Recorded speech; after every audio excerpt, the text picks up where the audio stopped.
अस्सलाम दोस्तों, इनसाइड भी मौज़ूम फ़खर में खुशामदीद। क्या आलमी सियासत नया रुख इख्तियार कर रही है? क्या अमेरिका और यूरोप के खिलाफ ग्लोबल साउथ मुनज़्ज़म हो रहा है? और ये ग्लोबल साउथ का कॉन्सेप्ट क्या है? क्या चीन इस मौके को अपनी क़यादत और इस्तेहकाम के पैगाम के तौर पर इस्तेमाल करना चाहता है? क्या भारत का चीन के करीब आना किसी ख़ास हिकमत अमली का हिस्सा है? अगर है तो वो हिकमत अमली क्या है? ये वो सवालात हैं जो कि इस वक्त हमारे सामने हैं, ख़ास तौर पर इस पर्सपेक्टिव में जब आलमी मंजरनामे में डोनाल्ड ट्रंप की तरफ से टैरिफ वॉर शुरू किए जाने के बाद और रूस यूक्रेन जंग का ख़ात्मा ना होने की वजूहात की बुनियाद पर हमारे सामने आ रहा है। और ये सवालात इसी मकसद के लिए बहुत ज़्यादा अहमियत के हामिल हैं, क्योंकि आलमी मंजरनामे में होने वाली तब्दीलियों के मुस्तकबिल पर होने वाले असरात को अगर हम चीन में होने वाली SCO कॉन्फ्रेंस के तनाजुर में देखें तो हमारे पास बहुत सारे सवालात के जवाबात आ जाएंगे। और ये इस बात का ठोस सबूत होगा कि आलमी मंजरनामे के ऊपर ग्लोबल साउथ का जो कॉन्सेप्ट है वो किस तरीके से जड़ पकड़ रहा है। चीन में शंघाई ताउन तंजीम यानी SCO का इजलास शुरू हो गया है। इंपॉर्टेंट बात यह है कि दुनिया की जो मजमूई आबादी है उसका 43% हिस्सा SCO के रुकन ममालिक की आबादी है, यानी दुनिया की टोटल आबादी का 43% जो है वो SCO रुकन ममालिक के पास है। अब इन ममालिक के ख़िलाफ़ डोनाल्ड ट्रंप की तरफ से टैरिफ वॉर शुरू की गई और इस हवाले से जो टैरिफ वॉर है उसका बुनियादी शिकार अगर हम देखें तो वो इस रीजन में मौजूद ममालिक हैं, जिनमें चाइना, रशिया और इंडिया शामिल हैं। अगरचे डोनाल्ड ट्रंप की इस टैरिफ वॉर का अभी तक बराह रास्त किसी तरह का कोई असर चीन या रशिया पर नहीं आया, अलबत्ता भारत जो है वो डोनाल्ड ट्रंप की इस टैरिफ वॉर का बुरे तरीके से हमें शिकार होता हुआ नजर आ रहा है। और इसी पर्सपेक्टिव में इंडिया का चीन के करीब होना हमारे लिए बहुत ज़्यादा अहमियत का हामिल है। इस ज़िम्न में इंपॉर्टेंट डेवलपमेंट्स हैं गुज़िश्ता 24 घंटे में 2, और उन दोनों डेवलपमेंट्स को के ज़रिए हम इंडिया की मौजूदा जो पॉलिसी है उसके नताइज तक पहुँचने की कोशिश करते हैं। गुज़िश्ता 24 घंटे के दौरान एक इंपॉर्टेंट पेशरफ्त आई है जिसमें डोनाल्ड ट्रंप की तरफ से नई दिल्ली में होने वाली क्वाड सरबरा इजलास में शिरकत से माजरत कर ली गई है। और डोनाल्ड ट्रंप की तरफ से क्वाड सरबरा कॉन्फ्रेंस में शिरकत से माजरत इनफैक्ट इंडिया की एक ग्लोबल पोजीशनिंग के लिए बहुत बड़ा ब्लो है, क्योंकि उसके नतीजे में क्वाड के जो दीगर रुकन ममालिक हैं उनके साथ इंडिया की जो डिप्लोमेटिक पोजीशन है वो शायद किसी हद तक कॉम्प्रोमाइज़ हो जाए। और यही वजह है कि तियानजिन में प्रेसिडेंट शी जिनपिंग के साथ भारतीय वज़ीर आज़म नरेंद्र मोदी की जो मुलाकात हुई है आज SCO सरबरा इजलास से पहले वो बहुत ज़्यादा सिग्निफिकेंट है। इस मुलाकात के दौरान भारत की तरफ से चीन के साथ सरहदी तनाज़ात के हल के लिए खुसूसी नुमाइंदों के तकर्रुर पर जो है नरेंद्र मोदी ने तजवीज़ पेश की कि जनाब स्पेशल रिप्रेजेंटेटिव्स अपॉइंट किए जाएं। इसके साथ साथ एक यात्रा जो इसी मुतनाज़ा इलाके में होती है हिंदुओं की, उसको दोबारा शुरू करने के लिए नरेंद्र मोदी की तजवीज़ आई। नरेंद्र मोदी ने इस मौके के ऊपर प्रेसिडेंट शी से मुलाकात के दौरान इंडिया और चाइना के दरमियान जो बराह रास्त परवाज़ें मुअत्तल थीं 2020 से उन परवाज़ों का असर नौ बहाली का इंदिया भी दिया। और इसके साथ साथ चीन के साथ तिजारत बढ़ाने और पीपल्स टू पीपल कॉन्टैक्ट के लिए उन्होंने अपनी तजावीज़ भी रखी, जो इस बात की तरफ इशारा है कि डोनाल्ड ट्रंप की तरफ से टैरिफ वॉर का मुकाबला करने के लिए इंडिया चीन का ताउन चाहता है। इसका मतलब ये है कि इंडिया की जो इस वक्त की पॉलिसी है वो ग्लोबल साउथ की तरफ टिल्ट कर रही है। और ग्लोबल साउथ की तरफ टिल्ट करने का मतलब ये है कि इंडिया इस वक्त ये जो तूफान उसके ऊपर आ रहा है डोनाल्ड ट्रंप की सूरत में, इसको बर्दाश्त करने की अपने अंदर कैपेसिटीज़ को पैदा करने की कोशिश कर रहा है। अगरचे ये जो SCO का इजलास है ये खासा इसके अंदर गर्मा गर्मी होने का इम्कान है, क्योंकि SCO का ये जो सरबरा इजलास है इसके एजेंडे पर जहां पर और बहुत सारी चीज़ें मौजूद हैं, वहीं पर इस इजलास के एजेंडे में इंडिया और पाकिस्तान रिलेशंस भी मौजूद हैं और इस रीजन में होने वाले जो आलमी कशीदगी के असरात हैं उसको भी इस इजलास के एजेंडे में रखा जाएगा। यूक्रेन जंग, फ़लस्तीनी तनाज़ा भी SCO इजलास के एजेंडे पर है। लिहाजा इस इजलास में इंडिया और पाकिस्तान की तरफ से एक दूसरे के ऊपर जो लफ्ज़ी वार हैं वो भी तय हैं और इस मौके पर पाकिस्तान SCO इजलास को इंडिया के ख़िलाफ़ इस्तेमाल करने के लिए अपनी हर ऑप्शन को बरूए कार लाएगा। इस हवाले से भी पाकिस्तान ने अपनी पॉलिसीज़ को तय कर लिया है, यानी इंडिया की इस इजलास में पाकिस्तान के हाथों धुलाई 100% कन्फर्म है और फिर उस धुलाई के बाद SCO रुकन ममालिक का जो रद्द-ए-अमल है वो यकीनी तौर पर बहुत ज़्यादा अहम होगा और इस ग्लोबल साउथ के अंदर इंडिया की पोजीशन को डिटरमिन करेगा। अगर मैं आपसे ये कहूँ कि इस वक्त इंडिया की जो पॉलिसी है उस पॉलिसी का बुनियादी मकसद तूफ़ान को गुजरने देने वाली है, यानी इंडिया ये समझता है कि डोनाल्ड ट्रंप का ये लास्ट टेन्योर है और उसमें से तकरीबन 1 साल नवंबर में गुजर जाएगा और उसके बाद अगले 3 साल किसी न किसी तरीके से गुजारे जाएं, क्योंकि जब नई अमेरिकन एडमिनिस्ट्रेशन आएगी, चाहे वो रिपब्लिकन्स हों चाहे वो डेमोक्रेट्स हों, तो उस मौके पर इंडिया अपने आप को दोबारा अमेरिका के साथ अलाइन करने की कोशिश करेगा और यही बुनियादी हिकमत अमली का सबसे अहम जुज़ है, क्योंकि इसी अरसे के दौरान इंडिया के लिए ग्लोबल साउथ की अहमियत है। अब ये जो ग्लोबल साउथ का कॉन्सेप्ट है ये इनफैक्ट दुनिया को यकरुखी से दो रुखी करने की कोशिश है, यानी यूनिपोलर वर्ल्ड को मल्टीपोलर वर्ल्ड में तब्दील करना, यानी एक आलमी ताकत के जवाब में दूसरी आलमी ताकतों को तैयार करना और आलमी ताकत के तौर पर चीन का आगे आना और रूस का उसके साथ अपने आप को अलाइन करना, ये इस पूरे ग्लोबल साउथ का बुनियादी पर्सपेक्टिव है। और इस ग्लोबल साउथ के कॉन्सेप्ट में रशिया और चाइना दोनों ने अपनी पॉलिसीज को अलाइन किया है। इसीलिए रूस यूक्रेन लड़ाई के दौरान चाइना ने अपना वजन रूस के पलड़े में, यूरोप और अमेरिका ने अपना वजन यूक्रेन के पलड़े में डाला हुआ है और यही इस वक्त इस पूरे रीजन के अंदर होने वाली जो खींचातानी है उसका बुनियादी सबब है। अब क्या ग्लोबल साउथ कामयाब होगा? उसके लिए, इस ग्लोबल साउथ के लिए कामयाबी के लिए इस रीजन में मौजूद ममालिक को एक नुक्ते के ऊपर आकर यकजान होना पड़ेगा और वो ये नुक्ता है अमेरिका और यूरोप से मुकाबला। और इस रीजन में मौजूद जो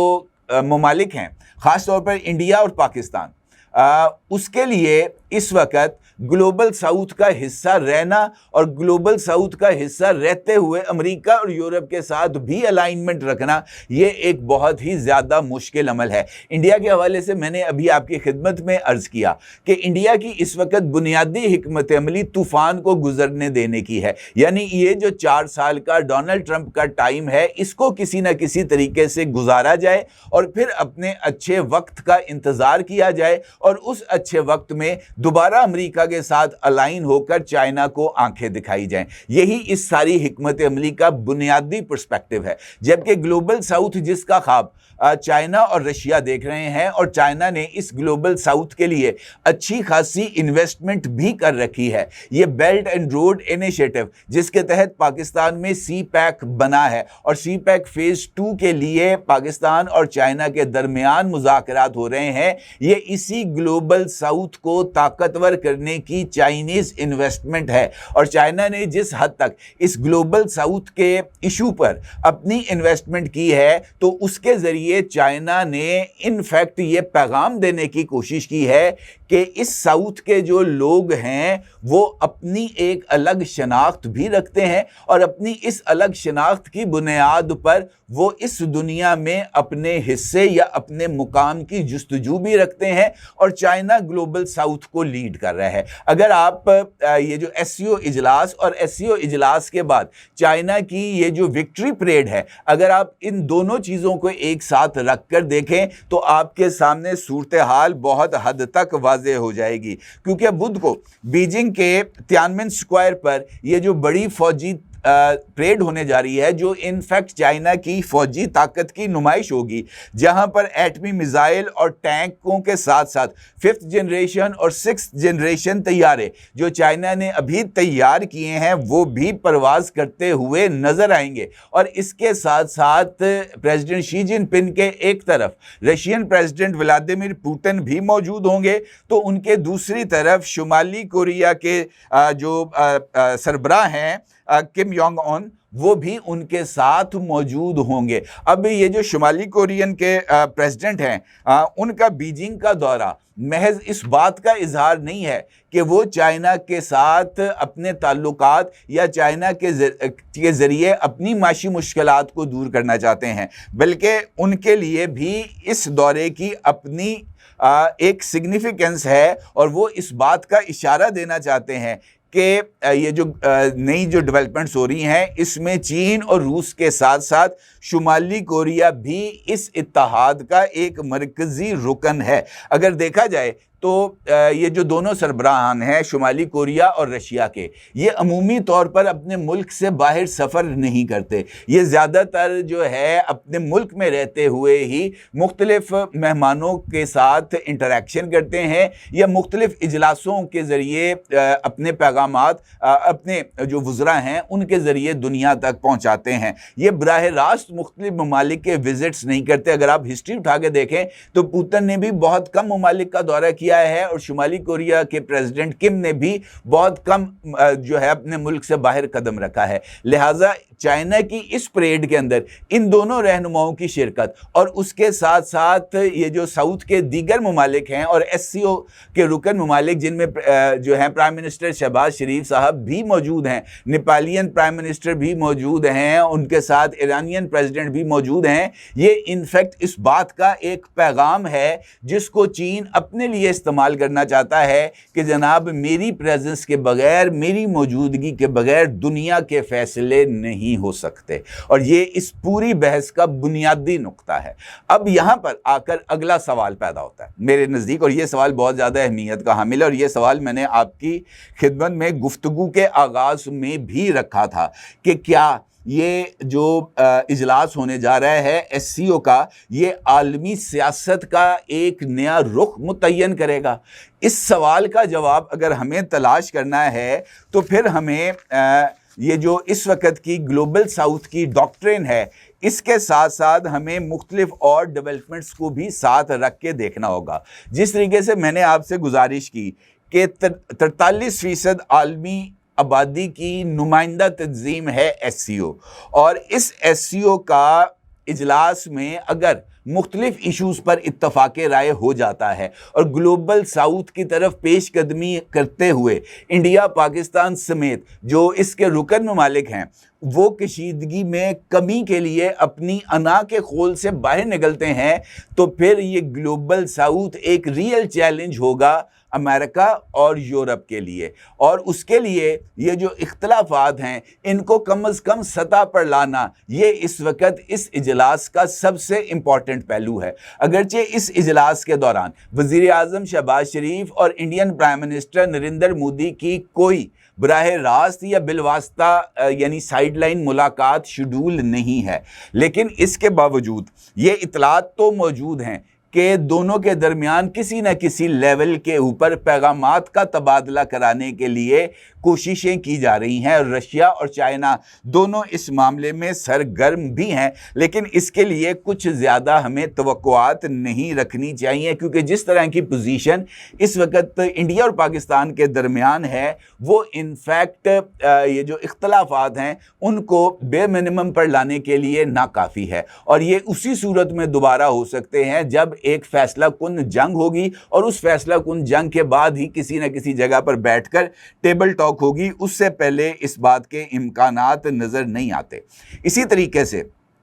जिस तरीके से मैंने अभी आपसे की खिदमत में अर्ज़ किया कि डोनाल्ड ट्रंप का ये जो टैरिफ वॉर है उसके बाद इस इजलास की अहमियत बढ़ चुकी है और चीन ये चाहता है कि वो ग्लोबल साउथ को मगरिब के मुकाबले में मुत्तहिद करे और इसके साथ साथ ये इस बात को भी वाज़े रखना चाहता है कि दुनिया की 1/4 जो मईशत है वो ये ग्लोबल साउथ कंट्रोल करता है और ग्लोबल साउथ के साथ साथ ब्रिक्स भी एक बड़ा ही इम्पॉर्टेंट प्लेटफॉर्म है। लिहाजा इस सारे इजलास में जो अमेरिका की नज़रें हैं, उनके जो थिंक टैंक की नज़रें होंगी वो इस इजलास के आउटकम के ऊपर ही होंगी और इसके साथ साथ ब्रिक्स का जो इजलास, जिस ब्रिक्स की सदारत जिसको जो है नरेंद्र मोदी संभालने जा रहे हैं अगले साल, वो भी इस सारी सूरत हाल में बड़ा ही ज़्यादा अहमियत का हामिल होगा कि ब्रिक्स की सदारत संभालने के बाद इंडिया के अमेरिका के साथ ताल्लुकात की नौयत कैसी होती है, जो कि इस वक्त बहुत ज़्यादा ख़राब है। और इसका एक सबूत हमारे सामने उस वक्त आता है जब कल डोनाल्ड ट्रंप की सेहत को लेकर सोशल मीडिया पर बहुत सारी आवाज़ें उठती हैं और उनके हवाले से ख़ास तौर पर इंडियन मीडिया ये अफवाहें फैलाना शुरू कर देता है और ये टॉप ट्रेंड पर आ जाती है कि डोनाल्ड ट्रंप का इंतकाल हो गया है और अमेरिकन वाइस प्रेसिडेंट वांस बहुत जल्द जो है वो मनसब सदारत संभाल लेंगे और डोनाल्ड ट्रंप के इंतकाल या उनकी सेहत की खराबी के इशू को लेकर जो ट्रेंड सामने आते हैं, अगर आप उसके थ्रेड में जाएं तो आपको 80% वहाँ पर इंडियंस ही नज़र आएंगे जो इस ट्रेंड के अंदर अपने कमेंट्स में ये जो ट्रंप की बीमारी का जो है ना वो मजाक उड़ाते हुए नज़र आएंगे और उसकी वजह से ये तमाम चीज़ें ट्रेंड पर आती हैं। तो इंडिया के लिए इस वक्त जो ऑप्शंस हैं वो मुझे महदूद नज़र आ रहे हैं। अलबत्ता ग्लोबल साउथ की तरफ जो पेशकदमी है, जो कि चाइना का ख्वाब है, वो कम अज़ कम उस तरफ पेशकदमी का अपना जो ऑब्जेक्टिव है उसकी तरफ एक अहम और ठोस कदम तो डेफिनेटली उठाएगा और उसके लिए अमेरिकी टैरिफ वॉर का मुकाबला करने के लिए कोई काउंटर स्ट्रेटजी भी मंजर आम पर आ सकती है और ये काउंटर स्ट्रेटजी किस हद तक रुकन ममालिक और ग्लोबल साउथ के लिए फ़ायदेमंद होगी, इसका तयन तो आने वाला वक्त ही कर पाएगा। अलबत्ता चीन अपने आप को ग्लोबल पॉलिटिक्स के अंदर ना सिर्फ बहुत तेज़ी के साथ रीपोजीशन कर रहा है बल्कि अमेरिकी हाकमियत को सख्त चैलेंज भी कर रहा है और ये चीन की बढ़ती हुई ताकत और इलाकाई असर व रसूख का एक और सबूत है।